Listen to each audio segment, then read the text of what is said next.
कैसे हो आप सभी। तो आप लोगों को जैसे पता है, यहाँ हम डिस्कस करते हैं हर दिन का इम्पोर्टेंस ऑफ डे। तो आज हम बात कर रहे हैं आज की डेट की, जो है हमारे पास 6 मार्च। तो 6 मार्च को हमारे पास बेसिकली 6 मार्च का इम्पोर्टेंस ऑफ डे समझने के लिए हम चलते हैं टाइम पीरियड में जब अंग्रेज हमारे यहाँ आए हुए थे। तो हमारे पास ट्रीटी ऑफ सूरत साइन की गई थी आज के ही दिन इन 1775। और ट्रीटी ऑफ सूरत मतलब ये सूरत के अंदर एक समझौता हुआ था। अगर मैं आपको बेसिक लैंग्वेज में समझाऊं तो किसके बीच में थे? ब्रिटिश ईस्ट इंडिया कंपनी और हमारे पास जो रघुनाथ राव थे। बेसिकली ये हमारे पास एक मराठा थे, पेशवा थे। पेशवा का मतलब एक राजा की फॉर्म में ही थे।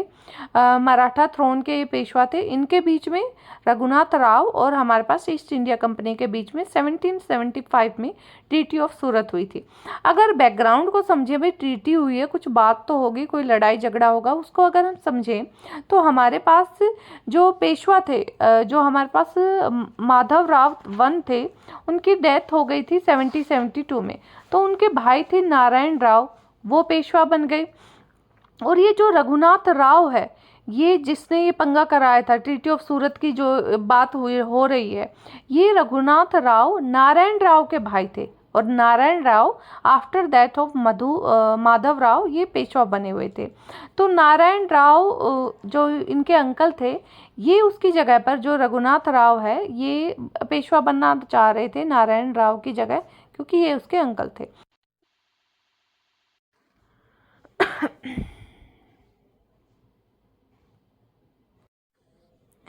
तो 1773 में नारायण राव को हमारे पास असाइन कर दिया गया था। उनको ये बोल दिया गया, असेसिनेट कर दिया गया था, उनको निकाल दिया गया था, उनको मार दिया गया था, जो हमारे पास राघोबा है उनके ऑर्डर के ऊपर। अब इसके बाद जो मराठा नोबल हैं, उनके पास एक काउंसिल होते थे जिसको बोलते थे बर भाई काउंसिल, जिसमें नारायण राव के जो बेटे थे, जो माधव राव सेकंड थे, उनको थ्रोन पर बैठाने का प्रपोजल दिया गया, जिसको राघोबा ने क्या कर दिया, कैंसिल कर दिया कि ये नहीं हो पाएगा। तो हमारे पास जो ट्रीटी थी, इसकी टर्म क्या थी कि जो ब्रिटिशर है वो पेशवा थ्रोन को क्या करेंगे, उसको सपोर्ट करेंगे। और इसके टर्म में उनको कुछ हिस्सा जो ब्रिटिशर का है, जो वसाई वाला हिस्सा था, जो ब्रिटिशर को दे दिया जाएगा, जो हमारे पास किसका था, मराठा थ्रोन के अंदर था।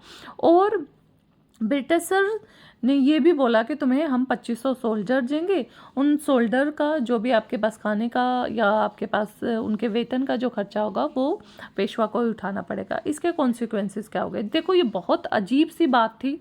उनके घर का झगड़ा था मराठा का, और मराठा उस घर के झगड़े को अंग्रेजों के पास ले गए, और ओवरऑल ये बात और बिगड़ गई। और यहीं से हमारे पास फर्स्ट एंग्लो मराठा वॉर हुई, जो 1775-1780 के बीच में हुई। और इसके बाद हमारे पास 1776 में ट्रीटी ऑफ पुरंदर हुई, जो ब्रिटिशर और मराठा के बीच में, जिसमें इस ट्रीटी को, जो ट्रीटी ऑफ सूरत थी